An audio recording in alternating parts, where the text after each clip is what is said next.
We're gonna finish up this dresser that we did yesterday on Wednesday's live video. We're gonna show you some techniques on doing the dark and black wax as well as fixing the drawer.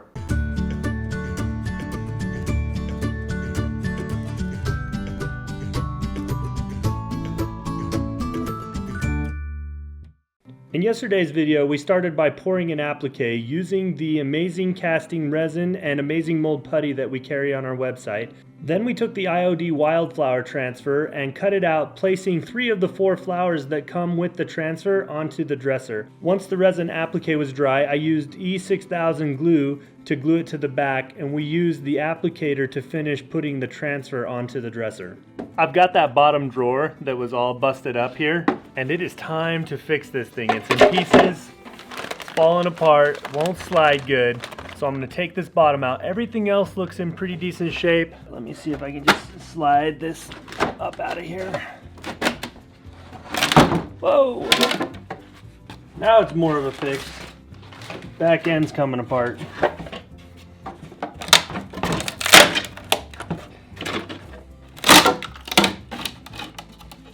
Part of it broke off right here in the bottom, so I'm just taking it and getting all of this glue flush. This is like just a chisel knife that my brother made for me. Ty, you met Ty on our live video last Saturday. While I was taking the bottom off, this seam came unglued. So gonna give it a nice fresh coat of glue. Okay, it's all glued up.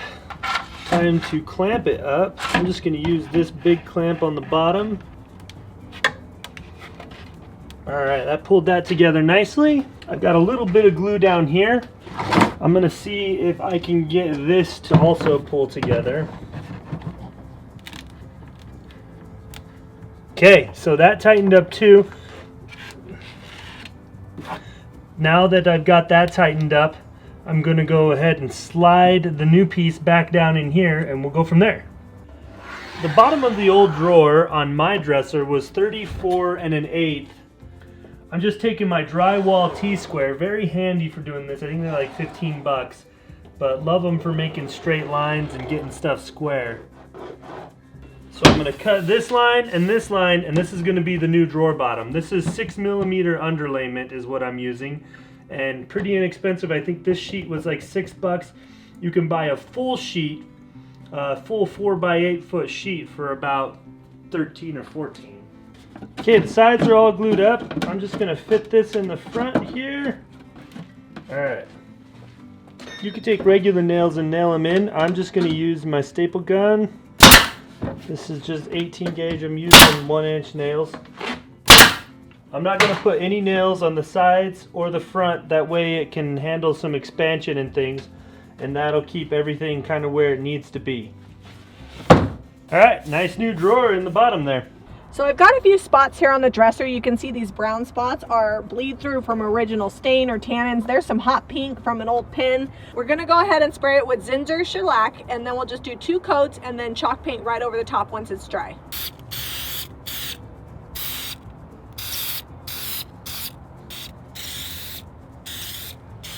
So Zeb added the applique after we'd already sprayed the dresser. So even though the applique is white, I'm gonna go ahead and use DIY White Swan to paint it so that way the color matches the rest of the dresser. And then once this is all dried and distressed, we're gonna clear wax the whole piece and then come back with a black or a dark wax, I haven't decided yet.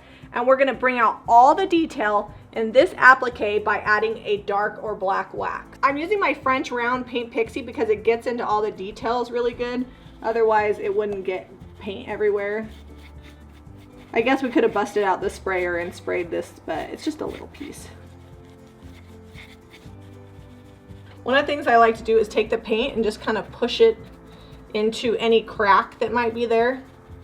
So that way it doesn't look like it's been added after the thought. I'm not as worried about the bottom, but along the top. This is where the knobs were and the paint is a little light there, so I'm just gonna come back and brush that. So you can see where we've shellacked, it has a slight yellow tone from the shellac. It's kind of amber colored. I'm gonna take a foam brush. This one we don't sell on our website, but we'll throw a link to it below. It's a 3-inch foam brush, and the reason why I'm using this is because I don't want to have brush strokes because we've sprayed the rest of the piece. It's pretty smooth. So I'm going to just use it across the whole piece, and that will cover up where we sprayed shellac. It'll probably take about 2 coats to cover it up completely, and then you'll never know that the bleed through was there.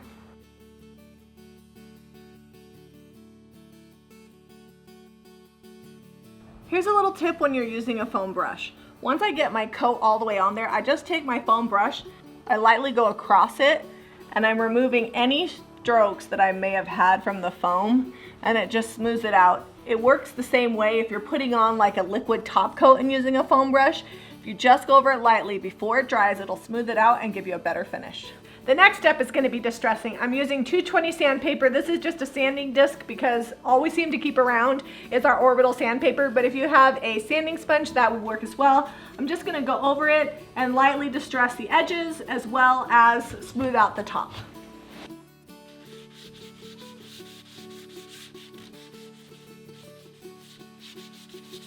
Yesterday on our live video, we already distressed the transfers that we used from IOD. But if you hadn't already done that, you could just take your 220 and lightly go over them. You don't want to push too hard and peel them off, but if you're using fine sandpaper, it's perfect to distress them.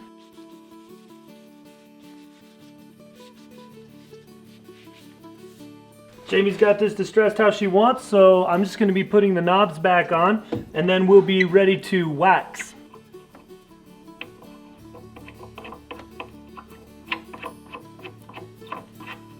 We're going to be using DIY clear wax here. It's all natural. We've got a whole videos that will poke that link in there for you. It's going to seal our paint, but it's also going to seal the transfer. If this wasn't a white piece that we already had problems with bleed through, I might put a liquid sealer on it. But in this case where I've already had problems with bleed through, I don't want to use a liquid sealer because that can actually bring out more bleed through, and it doesn't matter which liquid sealer you use. Anytime you use a liquid sealer over white, you risk adding extra bleed through.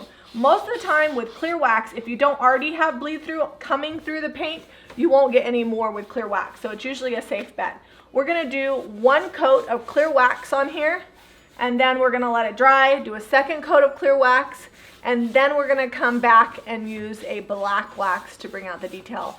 I want to make sure I have a good thick coat of the clear wax before I black wax, because if I don't, it's going to look dirty, and I just want the black wax to be an accent, not all over the whole piece.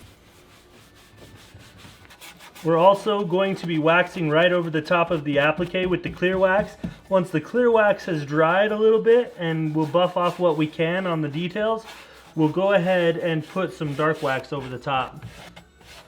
So the clear wax has been buffed. We're using the DIY black wax, and Zeb's just going to put it on there with his Paint Pixie brush.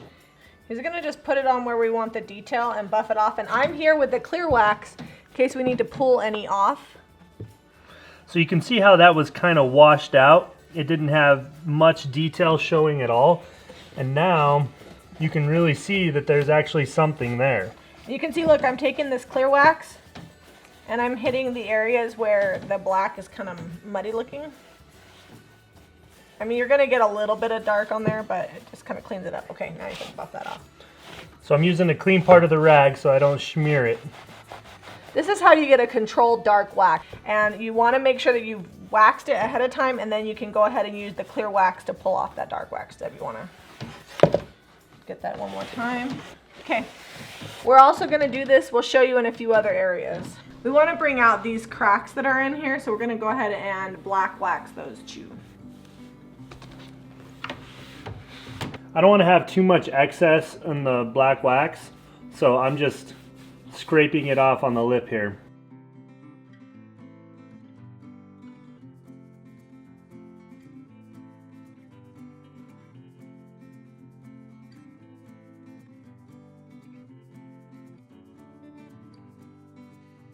So we're going to go ahead and do the whole dresser like this, and we'll show you what it looks like when we're all finished. The dresser's all finished. It still needs to be buffed, but we're going to wait until tomorrow. We're going to let the wax sit overnight.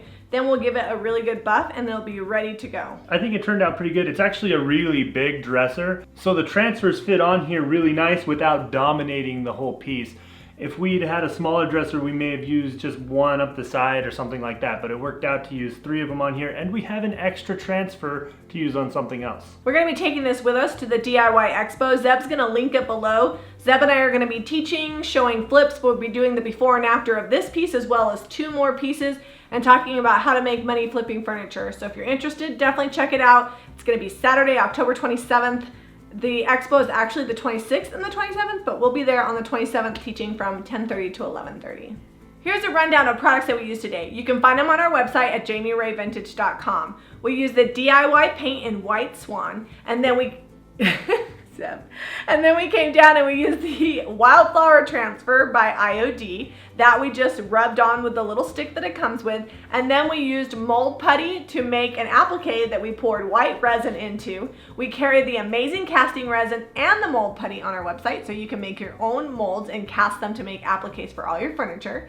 Then we used the DIY black wax, the DIY clear wax, and the Paint Pixie wax brush. So one of the most popular questions we get asked about waxing is how to not get the dark or black waxes to look just muddy and dirty all over and completely change the color of your piece.